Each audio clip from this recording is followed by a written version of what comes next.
स्वागत है। मैं हूं आपके साथ अंकिता। चलिए नजर डालते हैं अब तक की बड़ी खबरों की ओर।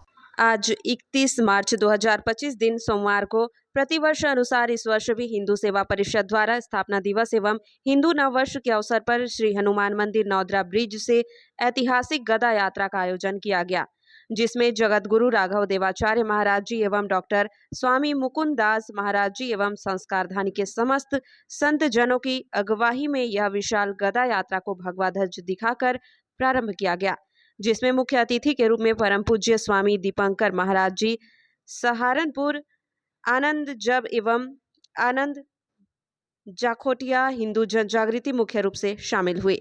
हिंदू सेवा परिषद के प्रदेश अध्यक्ष अतुल जेसवानी ने बताया कि यात्रा में मुख्य आकर्षण का केंद्र 31 फीट मिट्टी का गदा बैलगाड़ी में रहा। साथ ही भगवा ध्वज लिए हजारों हिंदू राम भक्त यात्रा में शामिल हुए और मुख्य अतिथि स्वामी दीपंकर महाराज जी सभी हिंदुओं से हिंदू होने की भिक्षा भी मांगी और हिंदू राष्ट्र की मांग को प्रबल बनाने संकल्पित हुए। हिंदू सेवा परिषद की इस गदा यात्रा में हजारों की संख्या में सम्मिलित हुए और इस यात्रा को सफल बनाया। इस गदा यात्रा को निकालने का मुख्य उद्देश्य यह है कि अब भारत हिंदू राष्ट्र बन जाए। जबलपुर से संतोष कोरी की रिपोर्ट। शुरुआत हो रही है, किस तरीके की यात्रा रहेगी और उसमें कौन-कौन सम्मिलित हो रहे हैं? हर वर्ष की तरह इस वर्ष भी हिंदू सेवा परिषद के तत्वाधान में जबलपुर की हृदय स्थली नौदरा ब्रिज स्थित हनुमान जी के मंदिर से महाआरती के पश्चात संतों की अगुवाई में और सहारनपुर से मुख्य रूप से पधारे दीपंकर स्वामी महाराज जी यहाँ पधारे हैं। एक विशाल गदा यात्रा प्रारंभ होगी जो विभिन्न मार्गों से होते हुए कमानिया गेट पहुँच के और विभिन्न मार्गों से होते हुए मालवीय चौक पहुँचेगी। वहाँ धर्मसभा संपन्न होगी।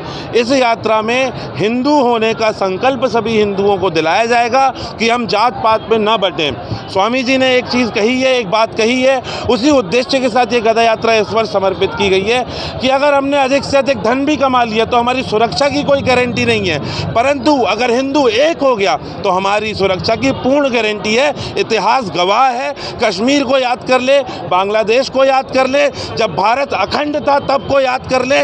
इसीलिए भविष्य में हमको धन से और किसी और काम से पहले महत्वपूर्ण है कि हम सब हिंदू एक हों और इस यात्रा का उद्देश्य है हिंदू एकता। लगभग कितने लोग सम्मिलित हो रहे हैं? लगभग यहाँ पे 11,000 राम भक्त शामिल हो रहे हैं, हो गए हैं, होते जा रहे हैं। लोगों के हाथ में भगवा ध्वज है, लोगों के हाथ में गदा है, वो लेके हम पैदल यात्रा संपन्न करेंगे। कहाँ से सम्मिलित होने के लिए आए हुए गदा यात्रा के लिए? जबलपुर के समस्त प्रखंडों से यहाँ पे कार्यकर्ता आए हैं। संस्कारधानी के सभी यहाँ हिंदूवादी लोग यहाँ पहुँचे हुए हैं।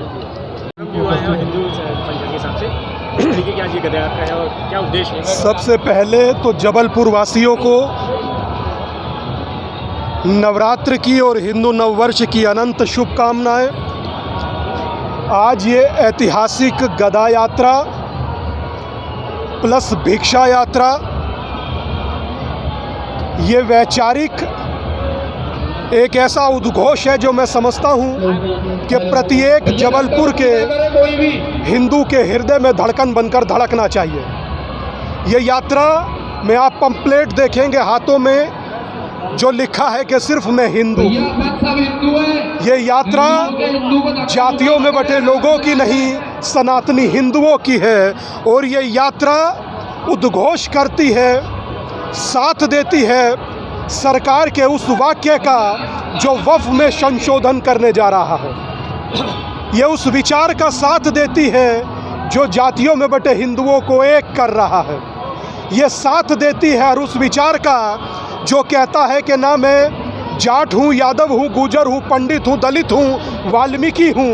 ये उद्घोष करती है, कहती है जो उस विचार को कि मैं सिर्फ हिंदू हूँ, कि भारत की धरती का केंद्र बिंदु हिंदू, श्वेत भी मैं हूँ, शुद्ध भी मैं हूँ, विरुद्ध हो मेरे तो युद्ध भी मैं हूँ। इस धरती का मैं केंद्र बिंदु हूँ। प्रणाम भाई साहब, मैं ही हिंदू हूँ। अगर देखा जाए तो हिंदू राष्ट्र घोषित होने में कितना समय होगा? जिस दिन आप सब हिंदू हो जाएंगे ये राष्ट्र अपने आप हिंदू हो जाएगा और ये हिंदू राष्ट्र है ही।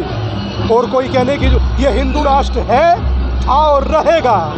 औपचारिक घोषणा जब हो जाए, मगर ये हिंदुओं का स्थान है, इसीलिए हिंदुस्तान है।